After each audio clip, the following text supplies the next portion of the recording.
এই স্বাধীনতার 54 বছর পর সকল মতপার্থক্য ভুলে গিয়ে আমরা যদি এই দেশের প্রতি দরদ, ভালোবাসা, আন্তরিকতা, দেশের মানুষের প্রতি দরদ, ভালোবাসা, আন্তরিকতা, এই দেশের উন্নয়ন, অগ্রগতির কথা চিন্তা করি, তাহলে সব কিছু ভুলে গিয়ে দল, মত, জাতি, ধর্ম, বর্ণ নির্বিশেষে ভাই ভাই হয়ে কাঁধে কাঁধ মিলিয়ে হাতে হাত মিলিয়ে আমরা যদি এই অঙ্গীকার আজকে ব্যক্ত করতে পারি, তাহলে এই দেশ থেকে গণতন্ত্র যেভাবে হত্যা করা হয়েছিল সেই গণতন্ত্র সুপ্রতিষ্ঠিত হবে, মানুষের অধিকার প্রতিষ্ঠিত হবে, মুক্তিযোদ্ধারা প্রকৃত সম্মানিত হবে এবং সাধারণ মানুষ নিরাপত্তা পাবে, জান মাল ইজ্জতের।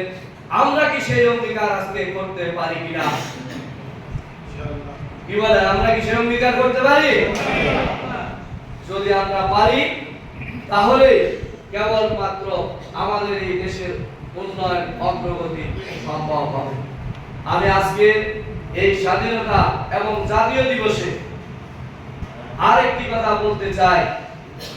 আমাদের এই ভূমিকা যদি আমরা রাখি, তাহলে অতীতের মতো আর কেউ এই ধরনের স্বৈরাচার বা এই ধরনের ফ্যাসিস্ট আর কোনো সুযোগ পাবে না।